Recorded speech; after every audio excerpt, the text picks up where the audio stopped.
அரசுமுறை பயணமாக நைஜீரியா சென்றார் பிரதமர் மோடி. விமான நிலையத்தில் இந்திய வம்சாவளியினர் உற்சாக வரவேற்பு.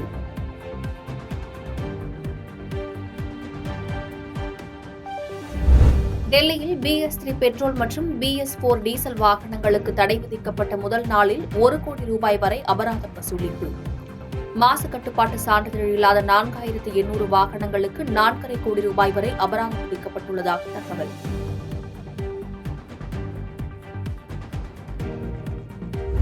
சென்னை கிண்டி அரசு உயர் சிறப்பு மருத்துவமனையில் வயர்கள் பற்றி எரிந்ததால் 2 மணி நேரமாக மின்தடை. நோயாளிகள் அவதி.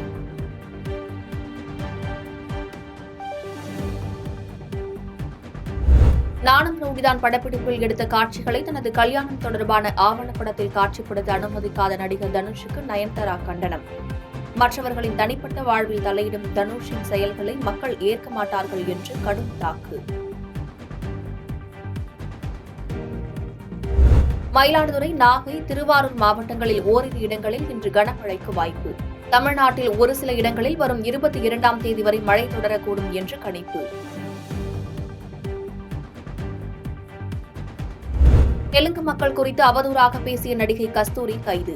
ஹைதராபாத்தில் தங்கியிருந்தவரை கைது செய்த தனிப்படை போலீசார் சென்னை அழைத்து வந்து எழும்பூர் நீதிமன்றத்தில் ஆஜர்படுத்த திட்டம்.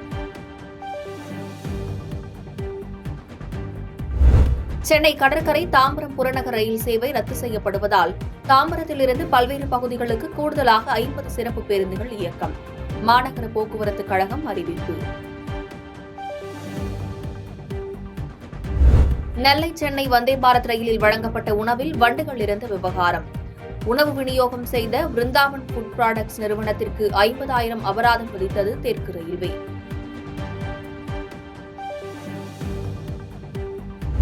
ஜார்ஜியாவில் தலைமை தேர்தல் அதிகாரி மீது மையை வீசிய எதிர்க்கட்சி பிரதிநிதி.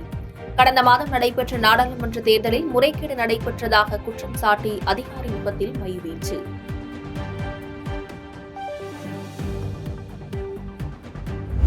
மணிப்பூரில் 6 பேரின் கொலைக்கு நீதி கேட்டு வெடித்த வன்முறை. வன்முறையை தொடர்ந்து 5 மாவட்டங்களில் ஊரடங்கு உத்தரவு அமல். 7 மாவட்டங்களில் இணையதள சேவை முடக்கம்.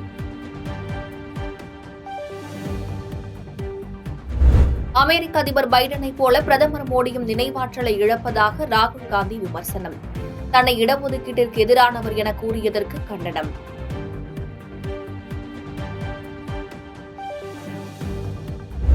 இலங்கையின் புதிய பிரதமர் மற்றும் அமைச்சரவை நாளை நியமனம்.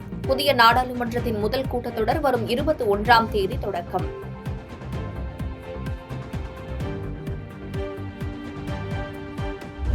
தருமபுரி ஒகேனக்கல் காவிரி ஆற்றில் நேற்று மாலை வினாடிக்கு 10,000 கனஅடியாக இருந்த நீர்வரத்து இன்று காலை வினாடிக்கு 12,000 கனஅடியாக அதிகரிப்பு. தொடர்ந்து கனமழை பெய்து வருவதால் நீர்வரத்து மேலும் அதிகரிக்கும் என தகவல்.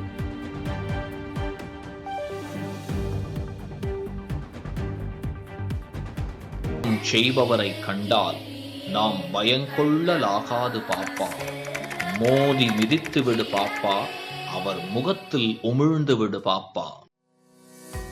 அண்மை செய்திகளை உடனுக்குடன் தெரிந்து கொள்ள இணைந்திருங்கள் இயம்நாடு தொலைக்காட்சியுடன்.